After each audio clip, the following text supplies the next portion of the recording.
Hi everyone. So today I'm here to talk about something very important and very like something that we have been watching with caution in the last few days. So I was reading this book, the Deoli about something that happened in the Indian Chinese community in 1962. So in 1962, when India and China went out and there was a border dispute between them, um, about 5 to 8,000 of Indian Chinese, who most of them have never been to China even, and many of them were born in India. This included kids. They were sent, like rounded up overnight, mostly from the northeast, some from Calcutta, some from tea plantations in North Bengal. They were rounded up overnight. They were put on a train, and they were sent to as far away as possible from the China border to Rajasthan, to a prison camp in Rajasthan in a place called Deoli. So that's what Deoliwala is about. And they were kept there for several years in the prison camp, and they were actually like the government basically labeled them as potential traitors because they could speak or understand Cantonese, even though many of them actually didn't and couldn't understand Cantonese. So what happened is they spent like that. They lost their businesses, they lost their livelihoods, they lost their properties and all of that. And that was a huge displacement for the Chinese community, both in Calcutta as well as in the rest of India. So this is when we see that Calcutta Chinese community and the Indian Chinese community gradually starts leaving India, taking their business and entrepreneurial skills away and migrating not to China.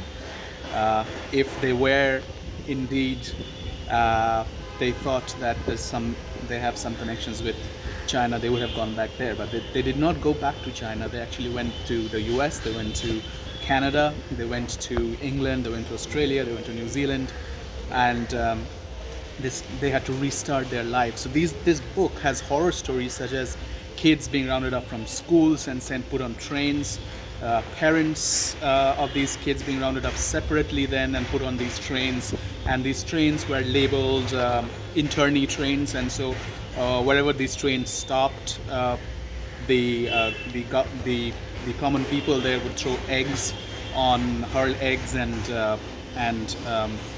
stones and stuff on the Chinese Indian Chinese people who are on these trains. So we find ourselves very scarily in this kind of similar kind of situation in India now, where there is a border dispute taking place in Ladakh, which is of course, as Indians, we need to protect our borders. There is no question about that. But much of the repercussions of that, I fear, that will fall on the Indian Chinese community, our China friends in Calcutta's Chinatown, both Chinatowns and elsewhere.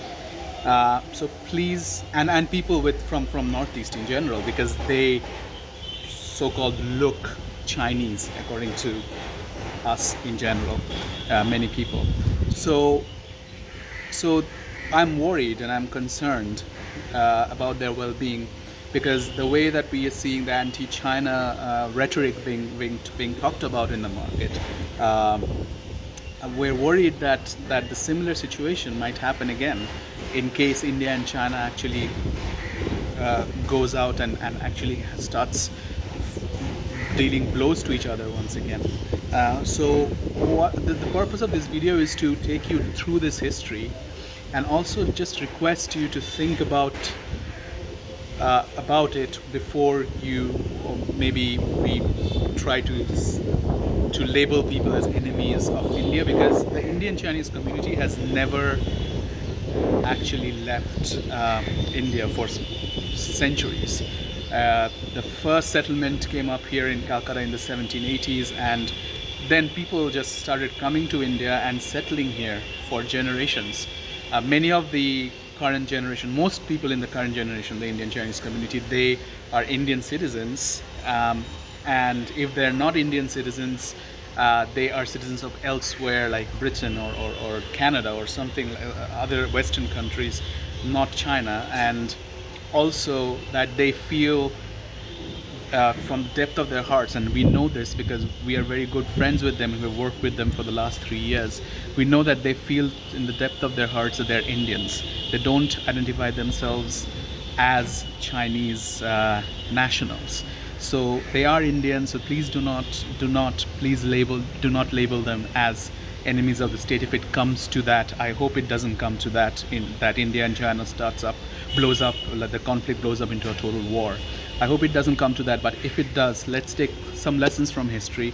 Let's not repeat the same history again. Let's not discriminate among our own citizens, and let's not label our own citizens, our own friends, our own Indian Chinese community that adds a diversity to the country, and the culture and the business skills that they bring in and the contributions they make to our economy.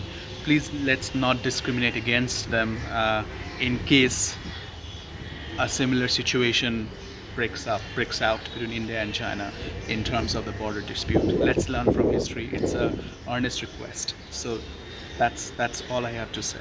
Let's be sensitive. Thank you very much indeed.